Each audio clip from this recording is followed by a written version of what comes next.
What's up, guys? Welcome back to Aota Minute to Pick It. It's Thursday, January 7th. Yesterday, on the NBA, we had Pacers money line, Heat money line, Suns money line, and Clippers money line. Went ahead, parlayed all those with a 1 unit to win 8 units. 3 teams won it. Pacers, Suns, and Clippers all pulling out dubs for us. But then the Heat and Celtics game, we lost on the tip-in at the butt. Just so frustrating. Tip-in at the buzzer to lose the 8-unit parlay, to lose our undefeated day in the NBA too. Brutal tip-in. Celtics were kind of controlling that game there with about a minute 30 left, up 10. And then, of course, Duncan Robinson tried to bring us back, scored 7 points in 30 seconds. Actually ties the game with like 3 seconds left, and then fucking Pritchard comes in for the Celtics, gets a tip-in to win the game. Brutal beat, but it's alright. In college basketball, we had Baylor by 11 over Oklahoma. They won big. And then we had Minnesota and Seton Hall both to cover as underdogs, and they both got blown the fuck out. Not gonna lie, terrible picks there. They got blown the fuck out. My bad on those. Overall, on the day, 3-3, lost with the parlay too, puts us under in units a little bit. We are now 9-9 on the week, still up in total on the year, and we're gonna keep that going up today. Let's get better today. Hopefully, we don't get fucked over like yesterday, because that parlay would have been fucking huge. But anyways, let's get on to the picks then. Alright, let's start in the NBA then. The first game we have the 76ers, 1.5 point favorites against the Nets, over under 226.5. 76ers coming into this game 7-1, sitting atop of the Eastern Conference. They're playing in their second game of a back-to-back though, and their third game in 4 days. They are on a 5-game winning streak. Their only loss of the season was also in a back-to-back game 2 of that back-to-back against the Cavs. They're scoring about 115 points per game, very good offensively, and one of the best assisting teams in the league. Also the second-ranked defense in the league, only allowing 101 points against. Very good rebounding team as well. Their biggest weakness is from beyond the arc. As we know, Ben Simmons is not a good three-point shooter. They would like to improve in that department. But their stars, Embiid, Simmons, and Tobias Harris have been playing very good for them this season. The Nets, 4-4 on the year, coming off a blowout win against the Jazz. They're without KD for that game. We'll be without him for this one too because of COVID. The Nets, second in the league in scoring, 119 points per game. Also a top 10 rebounding team. Also probably the deepest team in the league. Their bench goes very deep. They have a lot of really good players at every position. They're a very good team. Even without KD out, they're still a really good team. Kyrie's going to have to step up in this game. Karis LeVert's going to have to step up in this game without KD, but I think they can and will get it done. Bottom line for this one, the 76ers coming off a high-scoring game against the Wizards last night. They won it, but it was a close, hard-fought game. They're probably going to be tired, possibly resting players coming into this one. At times, the Nets have looked better this season without KD, as weird as that sounds. Him and Kyrie, they're still trying to find that flow of playing together on the court. It's worked out really good at times, but this Nets team doesn't really fall off, at least not early on, in offensive production when one of those is not on the court. So without KD in this game, I still like the Nets. Think they're going to have a big game, especially against a tired Sixers team. Our next game, we got the Mavericks going against the Nuggets. Nuggets come into this one a 3-point favorite at home, over under 225.5. Mavs 3-4 on the year, coming off a 13-point win against the Rockets. They've played well against good teams this year, but we have seen them play down to competition and lose against some of the worst teams in the NBA, which we've seen from a lot of the playoff teams to start the season. So no, not a big surprise there. Luka Doncic has had to carry this entire team with Kristaps Porzingis still out. He should be back soon, hopefully, for them, but Luka is leading the team in points, assists, and rebounds per game. He's going off to start the season. MVP favorite, probably still. Tim Hardaway Jr. has been his next biggest scorer. He's putting up 17 points per game. He had a big game in the win over the Rockets. And the Nuggets, also 3-4 on the year. They're coming off a win over the Timberwolves, but they failed to cover their 10.5-point spread. Their only win this year to a team not named the Timberwolves was against the Rockets. In that game, the Rockets were missing John Wall, though. The defense has really struggled for the Nuggets this year a lot. The reason for their 4 losses. They're giving up about 117 points per game, but they're also scoring about 117 per game. The offense has been great because of their star Nikola Jokic, who also leads the team in points, rebounds, and assists. He's averaging 24 points and a triple-double per game. Jamal Murray and Michael Porter Jr. have been pretty good contributors, both averaging about 20 to 22 points each, but they could use more production out of Jamal Murray, especially on the offensive end, and dishing out more assists to Jokic. Bottom line for this game, you wouldn't expect two of the best teams in the Western Conference to come in playing each other, both with losing records, but here we are. It's been a strange start to the season. The difference in this game, I think, is going to be Luka. As I mentioned, the Nuggets' interior defense has been weak. Luka likes to get into the paint when he can, get opportunities, get to the free throw line. I think he's going to have a ton of success doing that in this game. He's going to have a big day. Also, Nikola Jokic has been great, but he's been turning the ball over too much. The big man's been handling the ball too much, and it is showing in his turnovers. Mavs should be able to take advantage there. I'm liking them here to beat the Nuggets. All right, and for our last NBA game, we have the Spurs going against the Lakers. The Lakers are 5.5-point favorites at home, over under 224.5. This line was actually at 9. And then the Lakers announced that Anthony Davis, LeBron James, and Kentavious Caldwell-Pope will all be questionable for this game, possibly resting them. So the line has shifted all the way down to 5.5 in favor of the Lakers. The Spurs this season, 3-4. It's already their third meeting against the Lakers. The previous two games, they lost by 14, then by 9. They went on a 4-game losing streak before beating the Clippers by 3 in their game on Tuesday. They're playing a high-tempo, high-scoring type of basketball so far this season. They are averaging 111 points per game, but they're also giving up 115 per. Needs to be better on the defensive end. Offensively, DeMar DeRozan's their leading scorer, but they very much play by committee on the offensive end. They have 8 players averaging at least 9 points per game this season. The Lakers, 6-2 on the year, as I mentioned. AD, LeBron, and Kentavious Caldwell-Pope, all questionable for this game. So any picks I have for it, I am going to be waiting before we get the full injury report before game time. The Lakers this season, though, I mean, they've been the Lakers. They look like the Lakers of last year, possibly better with Dennis Schroeder and Marc Gasol on this team now. Their role players have really stepped up and taken a lot of the weight off of LeBron and AD's shoulders. Or early on in the year, they have 6 players averaging double-digit points. So it's been a big boost to LeBron and AD. Bottom line for this game, Lakers have already beaten the Spurs twice. Beating a team 3 times is tough, especially 3 times in 5 games, which is what the Lakers are trying to do in this one.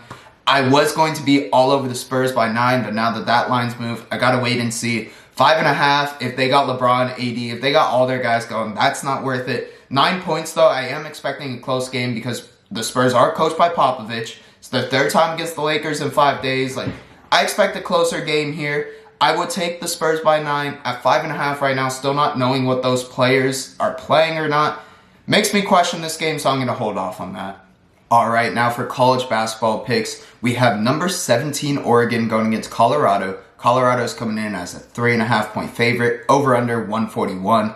Oregon, 8-1 on the year. They dropped their first game of the season to now 13th ranked Missouri. Since then, been 8-0. They are 3-0 against Pac-12 teams. They have wins over Washington, Cal, and Stanford.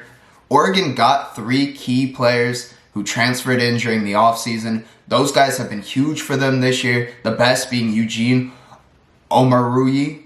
I hope I pronounced that right. I believe it's Omoruyi, who's averaging 18.7 points per game, 4.7 rebounds. He's shooting over 50% from the field. He's been very good for them. The rest of these transfers have been good for them. Oregon's playing a small lineup too, but they get a lot of steals, and they've been very good defensively, only giving up 63.6 points per game. Colorado, on the other hand, 7-3 on the year. They're 1-2 in Pac-12 play. They have losses to Arizona and UCLA. Their lone win in the Pac-12 coming by 10 against a good USC team. Notable, they have a 9-point loss to number 12 Tennessee earlier this season. For Colorado, they have one of the best players in the Pac-12 in guard McKinley Wright IV. He's averaging over 15 points per game, over 4 rebounds, and 5 assists. Also shooting well above 50% from the field. Like I mentioned, one of the best players in the Pac-12, a Pac-12 Player of the Year candidate coming into the season. They don't have the most explosive offense, don't hit a ton of threes, but when they do shoot the 3 ball, they shoot it very well at 37% beyond the arc. Also, the 3rd best free throw shooting team in the country. They shoot 85% from the line. And They get to the line pretty often too, shooting 85%. Could be a big difference here in this one. And they play very stingy defense, only giving up about 61 points per game. Bottom line for this game, Oregon is the better, more talented team. They're going to continue to climb the rankings and climb the Pac-12 rankings as the season goes on, as their transfers start getting more used to this team and building some chemistry. But Colorado is a very, very kind of sneaky good team. They're not the most talented team, but they're solid. I would put them on upset alert probably a lot this season. And they're going to be a big, I think they could knock off some big dogs in the tournament too. So someone to look out for. I don't love Oregon winning this game, especially going into Colorado. But 3.5-point favorites on a team that I think would be favorited on a neutral court. I'm kind of liking Oregon's spread. I just think the value in that 3.5, too good to pass up. This line was set at 2 also, then has moved to 3.5 kind of late before this game started. Our next game, we got number 5 Iowa going against Maryland. Iowa's a 5.5-point favorite, over under 152.5. Iowa 9-2 on the year. One of the best teams in the country, but they have probably the best player in the country, Luka Garza. Dude is putting up ridiculous numbers. He's averaging 27.5 points per game, 9 rebounds, shooting 62% from the field, and he can knock down the 3 ball. He's amazing, along with a lot of the rest of this Iowa team. They're an insane 3-point shooting team. They put up 92 points per game. Their defense does lack, but their philosophy is to outscore you, so they don't really mind that too much. They also use an extremely deep bench in their 3-point win against Rutgers. 2-point win against Rutgers last game. They went 11 deep into the rotation. They have a lot of guys that can come up and make plays for them. Maryland, 6-5 on the other hand, a little bit of a different story this year. Their senior forward, Daryl Morcell, who's a leader on this team and very big part of their defensive game, is going to be out for his second straight game. That's a big loss for this team. And they're a team that's lost 3 out of their last 4 games. So Maryland's looking for a big win here, hoping not to lose 4 out of 5. In that stretch, they have a quality win over Wisconsin, but in last Monday's game against Indiana, they only scored 55 points. This offense has been struggling lately, needs to pick it up against a very good shooting Iowa team.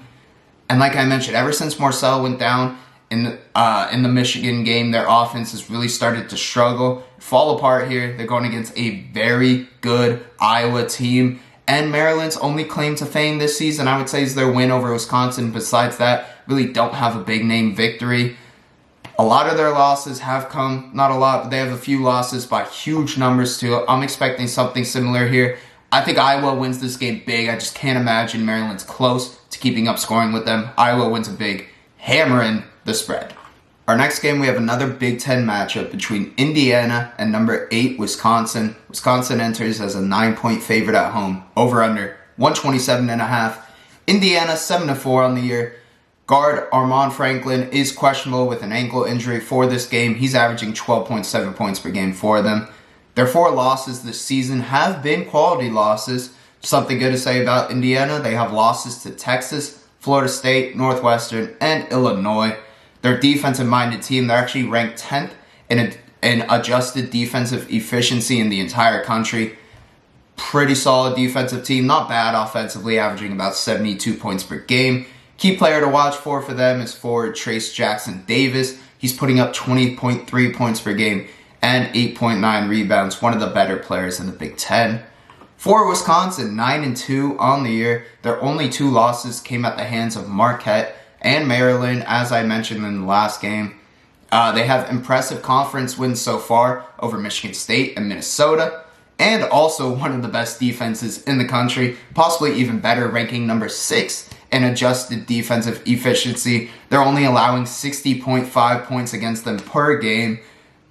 Also, happen to be one of the best ranked offenses in terms of not turning the ball over and shooting percentage, and they're very experienced. I will mention this a lot this season, so prepare yourselves, but Wisconsin is older than the Chicago Bulls, which I always find hilarious. So they're a very experienced team. They play great defense, don't turn the ball over, and they shoot the ball well.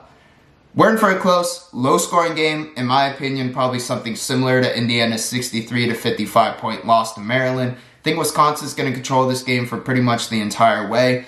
and look for a defensive battle here where they just slow down tempo, knock down their shots, handle business. Wisconsin comes out with the win. 9 points is a little too much for me. The over-under is also set really low. I'm probably just staying away from this game. Our next game, we got BYU going against number 1 ranked Gonzaga. Gonzaga 17-point favorites here, over-under 163. BYU 9-2 on the season, actually been a pretty good team. They enter this game on a 4-game winning streak that includes victories over 18th ranked San Diego State at the time and a pretty good Utah team. Their only 2 losses have come against USC and Boise State. They're scoring about 79 points per game, pretty good team offensively. They've been good but not great shooting from the floor and beyond the arc. You'd like to see their percentages pick up. Handful of guys can consistently knock down threes for this team, though. They can definitely get hot shooting. They also have a 7'3" redwood tree out of Amsterdam in Matt Harms down low. He's averaging 11 points and 2 blocks for them per game. Netherlands, tallest country in the entire world. Fun fact. Gonzaga, on the other hand, 10-0 on the season. Pretty much undisputed, best team in the country. You know, it's between them and Baylor. You can make that argument. They were supposed to play earlier in the year, postponed because of COVID. Fuck COVID for that one. And much, much more, of course. But anyways, Gonzaga, 95 points per game, the best offensive team in the entire country. Only giving up 72 points against. And they've had really impressive games, too, this year. Playing number 6 Kansas, number 11 West Virginia, number 3 Iowa, number 16 Virginia. They've played good teams this year. They've handled all of them. They put up a shit ton of points. They've been very good. Their key players to look for: Corey Kispert, averaging 21.6 points per game, and Drew Timm, averaging 18.4 points per game. Bottom line here, if Gonzaga's going to lose another game before the tournament, it's going to be at the hands of BYU. This is the first out of 3 times these teams will see each other this year, possibly even more with tournament play when that comes up. BYU, the only team to hand Gonzaga a loss last year, besides Michigan, who beat them in one of the first games in the entire season. Gonzaga will probably win this game by a lot. They're Gonzaga. Unless they just go extremely cold from 3 and BYU's knocking down everything, Gonzaga's going to win this game. 17 points is too much, though. This is a good BYU team. They just beat a good San Diego State team. They can cover this, but they might not. I don't know. I don't love the spread either way. 17 points is tough. Don't love it either way. Let's watch Gonzaga, though, see what they can do. See if BYU is going to be a threat in their other 2 games this season. For our next game, we have number 12 Illinois as a 6-point favorite on the road against Northwestern, over-under 148. Illinois enters this game at 8-3. They are 4-1 in Big Ten play. Their only loss coming by 3 to the hands of Rutgers. They're exciting, fast-paced offense that averages 85 points per game, shoots 52% from the floor. They have 2 of the best players in the country, too, in Ayu Dosunmu, who the guard is averaging 23 points per game, 7 rebounds, 5 assists. And they have a 7-foot center in Kofi Coburn, who's averaging 17 points, 10 rebounds, shooting the ball 66.7% from the floor. They have both been amazing this season. Their 3-point ball is also very good for Illinois. They're shooting 41.8% as a team, but they don't rely very heavily on it. It only accounts for about 20% of the team's points. But if a team's giving it to them, they're going to knock it down. Northwestern, on the other hand, 6-3 on the season. They've dropped 2 straight by double digits to Iowa and Michigan following 3 straight conference wins that they had over Ohio State, Indiana, and Michigan State.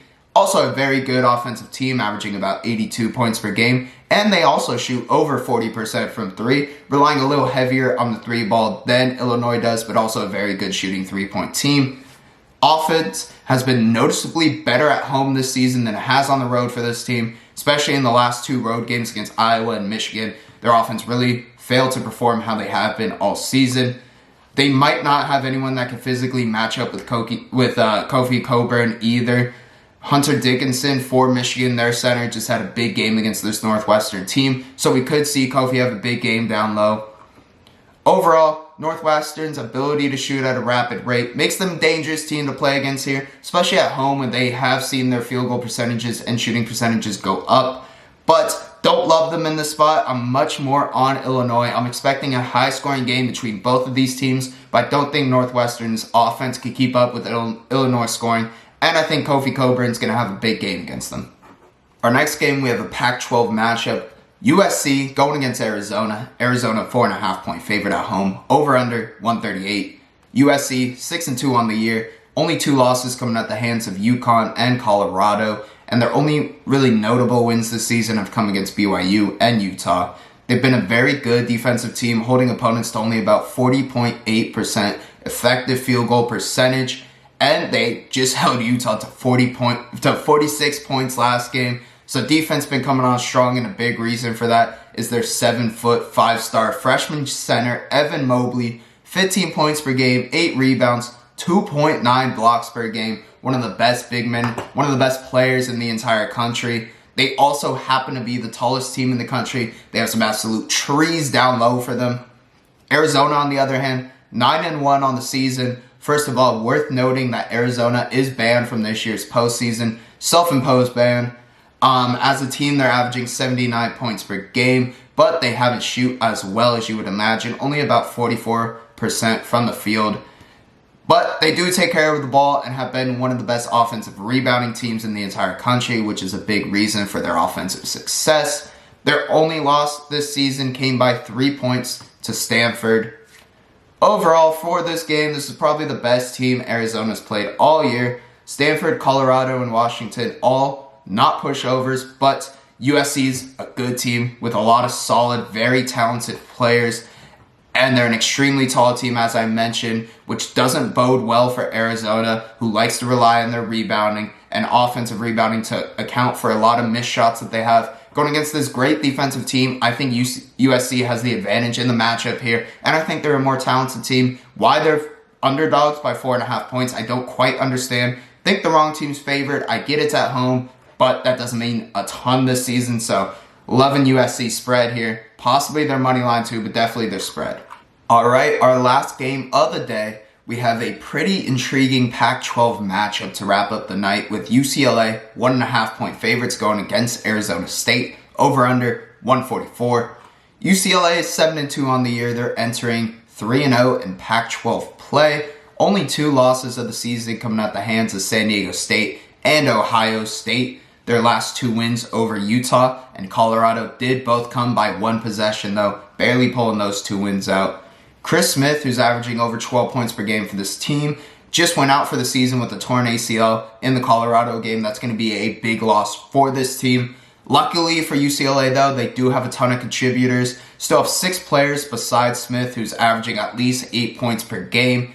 And one of their other guards, in Tiger Campbell, has been a very good distributor for this team. Very good at sharing the ball. He's averaging 11 points per game and 7 assists.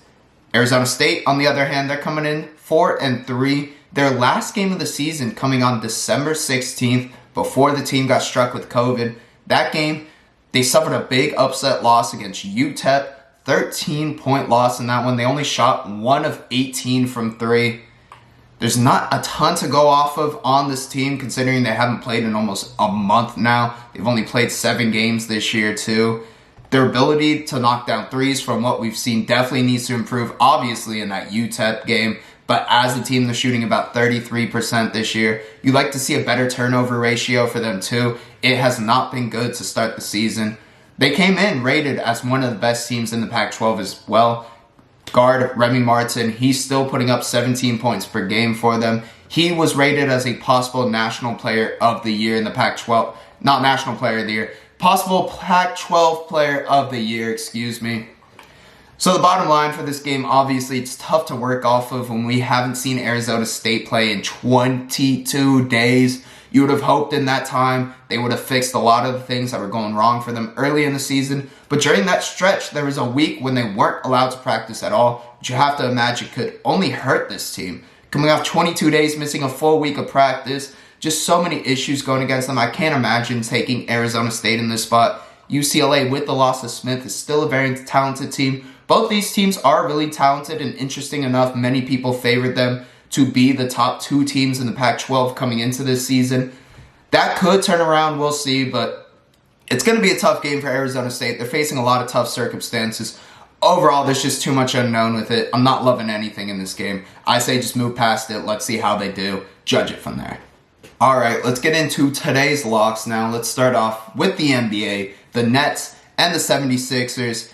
76ers, Coming in game 2 of back-to-back, especially after the hard-fought game last night, I'm expecting them to be tired here, especially on the defensive end of the court, which, with the Nets playing deep enough to cover for KD being out, should bode very well for the Nets. I think Kyrie's going to have a huge game here. The Nets are going to have a huge game. This offense is going to put up a ton of points on a tired 76ers team. Don't forget, it's their 3rd game in 4 nights.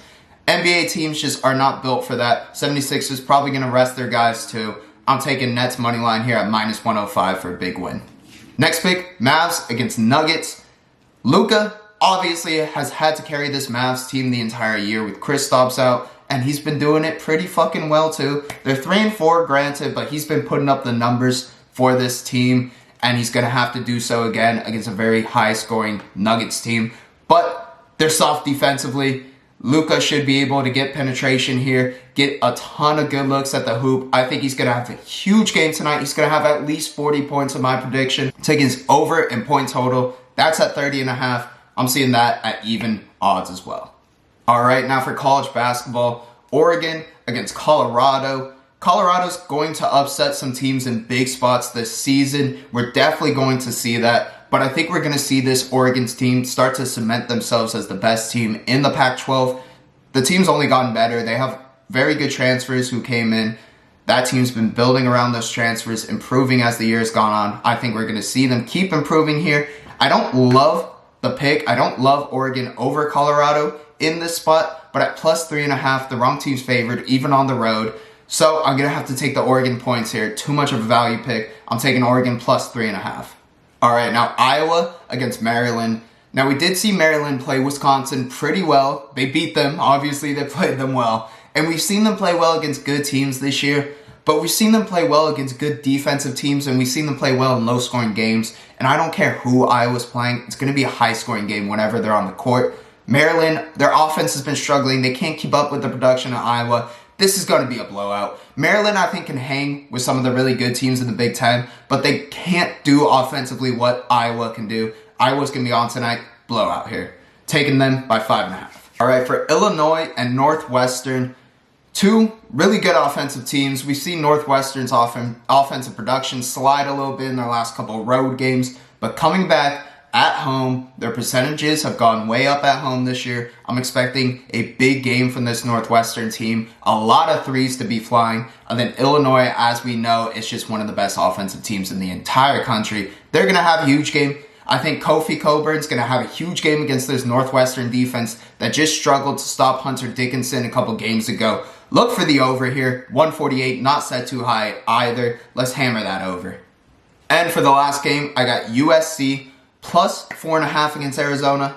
Arizona has seen a lack in shooting ability this season. They've been picked up by their ability to offensive rebound, but against the tallest team in the entire country, against a guy like Evan Mobley at center, they just can't play that same style of basketball. I think they're going to struggle to shoot the ball here, especially against a very tall USC team that just held Utah to 46 points.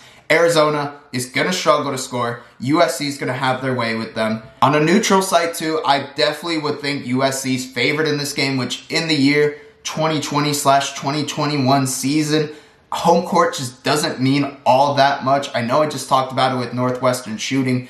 When you're shooting better, it's a little different feel. I'm talking about crowd atmosphere. I just don't see why USC is a 4.5 point underdog in this one. I'm hammering down USC spread too. Much like the Oregon line, it's just too good of value for me. I think you gotta take it here.